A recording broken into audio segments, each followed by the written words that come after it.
last class we discussed the convergence of alternating series and Leibniz test, which is a test which is exclusively for alternating series. In this class we will be discussing something different which is called absolute convergence. That is also a test which is used for testing the alternating series. So, what is absolute convergence? If the series of terms summation modulus of un converges, then the series sigma un is said to be absolutely convergent. That is, for a series summation un, if the modulus of the terms summation modulus of un converges, then the series is said to be absolutely convergent, and if the series converges but the modulus values summation mod un diverges, then that condition is said to be conditionally convergent. So, here in this case the students have to be very careful while taking such a absolute convergence case, because in the case of alternating series we had restricted the terms to be greater than 0. So, for alternating series we had the definition of alternating series like this: summation negative 1 power n un or summation negative 1 power n plus 1 un. But when it comes to absolute convergence, see an example we can show: summation negative 1 power n 1 upon n and summation 1 upon n. Here we can see that when we expand these terms, we are getting negative 1 plus 1 upon 2 minus 1 upon 3 plus 1 upon 4 and so on. So, each term is considered with the sign as well. So, that means, but in the case of alternating series we used to consider only the nth term un only. So, un we took it as a positive quantity, and so un was equal to 1 upon n. But when we consider the alternating series, when you take the absolute values of this, we are getting that is equal to summation 1 upon n, because when you take the absolute values all these becomes positive. So, that we have to keep in mind while learning absolute convergence. So, the definition of absolute convergence with the help of this problem can be considered as: if this series converges, then the series summation negative 1 power n 1 upon n is said to be convergent. And if this converges, but this as we know it diverges, and hence we can say that negative 1 power n 1 upon n, negative 1 power n by n converges only conditionally. It is not absolute convergence. So, that is the main difference between absolute convergence and conditional convergence. So, here we take on expansion, we consider the modulus value and we take or we rearrange every term to be positive. So, here whatever is a negative terms, they all comes as a positive term when we take the absolute convergence. So, that we have to keep in mind very clearly. So, that is the definition of absolute convergence and conditional convergence, and we can see that whenever a series is absolutely convergent, definitely the series converges. So, that is a condition that we have to remember.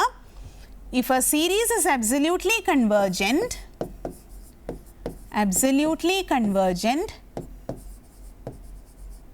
then the series converges. So, absolute convergence implies the convergence of the series, whereas the converse need not be true. Convergence will not imply absolute convergence. So, this is called the absolute convergence test. So, whenever a series absolutely converges, then automatically the series converges, but whenever the series converges, we cannot say that the series is absolutely convergent, because we have seen some examples. as we have discussed in the previous case, negative 1 power n upon n is a counter example.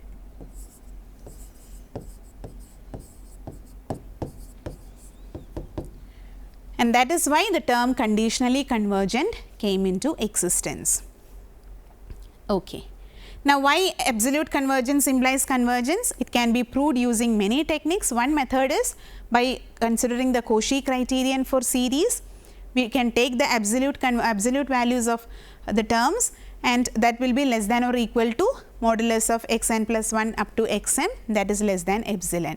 Absolute convergence means this is less than epsilon, so this is also less than epsilon. Like that we can use this, or like that we can prove this. So, there are many techniques available. Now, let us see this example.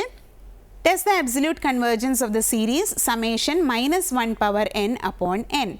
So, we have already seen that this is a conditionally convergent series, because we have established by Leibniz test that this is a series which converges, alternating series which converges, but as the positive terms, or if we take the absolute values, we will be getting the series summation 1 upon n, which we have shown that it is a divergent series. And so, this example we have already done. The next example is test the absolute or conditional convergence of the series summation minus 1 power n plus 1 upon square root of n plus 1 plus root n. So, how we can do this question? We can see summation n equal to 1 to infinity minus 1 power n plus 1 upon root of n plus 1 plus root n. So, here if we put the terms, or if we put the values of n, we can see that un is equal to, it is an alternating series, because if we put the values of n equal to 1 to infinity, we can see that it will be 1 upon root 2 plus root 3. We can write this as a series 1 upon root 2 plus root 1 for the first value of n, minus of 1 upon root 3 plus root 2 plus so on. So, this is an alternating series, and so we can write un as un in this case, whenever we take absolute convergence, we take un to be the entire term. So, un is equal to negative 1 power n plus 1. In the case of alternating series test, we took un to be only that value, nth term, but here we are taking including the sign. So, we will be having root of n plus 1 plus root n, so that modulus of un becomes 1 upon root n plus 1 plus root n. So, this is now a series of positive terms.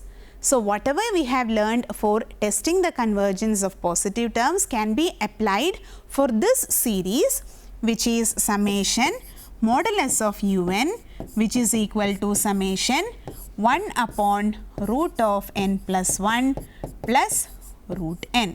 So, this is your new series, which is a series of positive terms. So, we have learned different tests for showing the convergence of this series of positive terms, like nth term test, Cauchy's convergence test, direct comparison test, and limit comparison test. So, nth term test does not give you anything here, does not give the proper answer, because nth term obviously goes to 0, but that does not imply the convergence, because we have seen in the previous example itself. So, remember that the nth term test can only be used to test the divergence actually, because it is not so helpful in finding whether the series is convergent. So, for divergence we can apply the nth term test. So, here we want to find whether this series is convergent. So, we will go for direct comparison test or limit comparison test. So, modulus of un you have 1 upon root of n plus 1 plus root n. Therefore, we can take Vn to be, the direct comparison test is much more difficult here. So, we will take limit comparison test by taking Vn equal to 1 upon root n, because in order to cancel that maximum power of n outside, the maximum power of n outside will be root n, and so we are taking Vn is equal to 1 by root n. Therefore, modulus of un by Vn is equal to square root of n upon square root of n plus 1 plus root n. So, from the denominator we need to take root n outside. So, when you take root n outside, you will be getting root n divided by root of n into, if you take n outside from this term, you will be getting n into 1 plus 1 upon n plus root n, which is equal to square root of n upon square root of n into square root of 1 plus 1 upon n plus 1 we will be getting, because we can take a root n from both the terms on the denominator. So, this is equal to square root of n and square root of n gets cancelled, remaining 1 in the numerator. This goes to 0 as n tends to infinity. So, as n approaches, I am writing directly. So, this goes to 1 upon root 1 plus 1. So, that is equal to 1 by 2 as n approaches infinity. So, we can see that limit n tends to infinity of the ratio of the nth terms goes to a finite non-zero value, and so both the series converge or diverges together according to limit comparison test, which we have seen in the case of infinite series, tests for convergence of infinite series. So, by limit comparison test,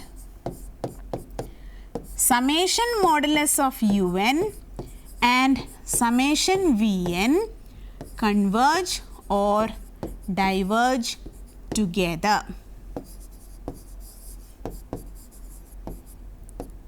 But what about summation Vn? Summation Vn is nothing but 1 upon n power half, and we have learned in the case of infinite series that 1 upon n raised to p, the series p series, will converge if p is greater than 1. So, here what is p? P is equal to 1 by 2, which is less than 1, and hence diverges. Therefore, the given series summation modulus of un diverges by limit comparison test. So, the absolute convergence is not here. The series given is not absolutely convergent. So, once the series has failed to be absolutely convergent, we need to check the convergence of the series using Leibniz test. So, we are given summation minus 1 power n plus 1, 1 upon root of n plus 1 plus root n.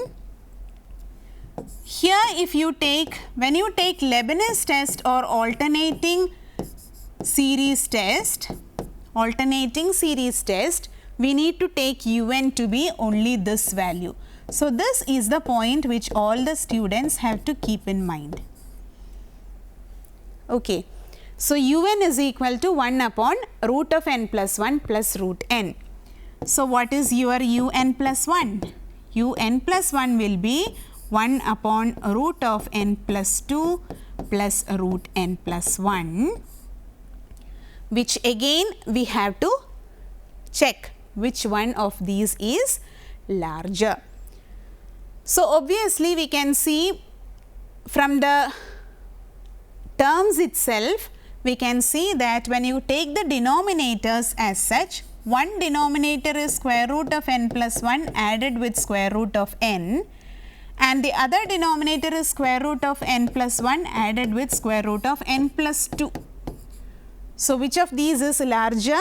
For any natural number, we know root of n is much lesser than root of n plus 2. So, this is less than this term for any natural number. Therefore, when you take the denominator, 1 upon root of n plus 1 plus root n will be greater than 1 upon root of n plus 1 plus root of n plus 2, and this was your un plus 1 and this was your un. So, you have proved that un is much larger than un plus 1. Now, we need to test the limit. Where is limit n tends to infinity? Un going to. This is limit n tends to infinity 1 upon square root of n plus 1 plus root n, because there is n or root n or whatever power of n coming only in the denominator. As n goes to infinity, the denominator becomes larger and larger, and so this goes to 0. Therefore, by Leibniz test or alternating series test, we can say summation negative 1 power n plus 1 1 upon root of n plus 1 plus root n converges. So, the given series is proven to be conditionally convergent. It is not absolutely convergent. So, that is what we have proved in this case. So, that completes this example. So, test the absolute or conditional convergence was the question. We have proved that the series is not absolutely convergent, it is only conditionally convergent. Now, the next important test that we need or that we require in the case of absolute convergence is what is called absolute ratio test. So, given a series sigma un, so remember here also we are taking the entire term with the sign as summation un.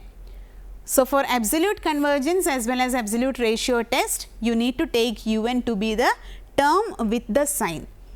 So, let summation un be a series of non-zero terms, and suppose that limit why non-zero, because we need to take the ratio here. So, the ratio when you take un to be equal to 0, this ratio won't exist. That is why we are restricting our summation un to be a series of non-zero terms for applying absolute ratio test. So, let summation un be a series of non-zero terms, and suppose that limit n tends to infinity, modulus of un plus 1 upon modulus of un is equal to mu, and if mu is less than 1, the series converges absolutely. If mu is greater than 1, the series diverges, and mu equal to 1, the test is inconclusive. Now, what happens in each case? If mu is less than 1, what happens? If mu is less than 1 means un plus 1 is less than un. This ratio is less than 1 means as n tends to infinity, what is happening to the succeeding terms? The succeeding terms are lesser than the preceding ones. Then only we will be getting a ratio as less than 1. So, in that case it satisfies something like our comparison test, and so the terms are getting smaller and smaller. So, there is a possibility of convergence. That is exactly what is said in the case of convergence. If mu is greater than 1, what happens? The terms are increasing. So, the positive terms or non-zero terms, if they are increasing, absolute value we are taking, so they are positive terms. Positive terms, if they are increasing and going to infinity, the series also diverges. And if the ratio is equal to 1, we are not in a position to compare the terms of the series or compare the terms of the sequence. We cannot get into a conclusion whether it is going to a particular finite value or whether it is going to infinity. We cannot say explicitly. That is why we have If mu less than 1, the series converges absolutely. If mu greater than 1, the series diverges, and if mu is equal to 1, then the test is inconclusive. So, using this test, let us see an example.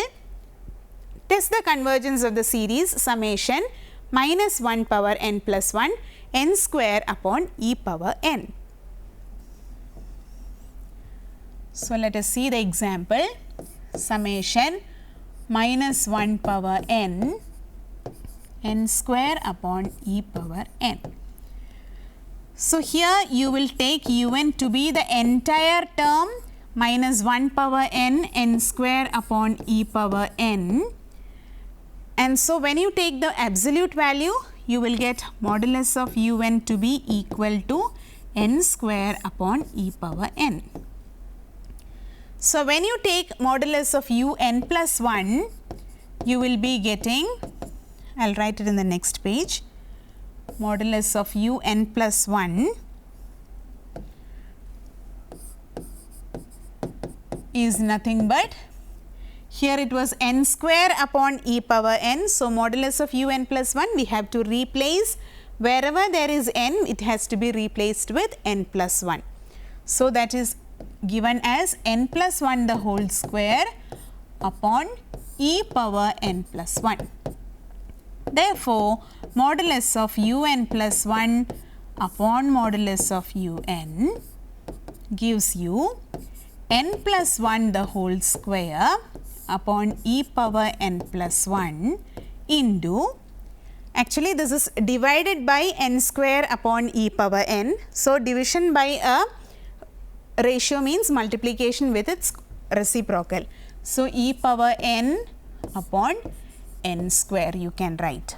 So, that is equal to e power n plus 1 is nothing but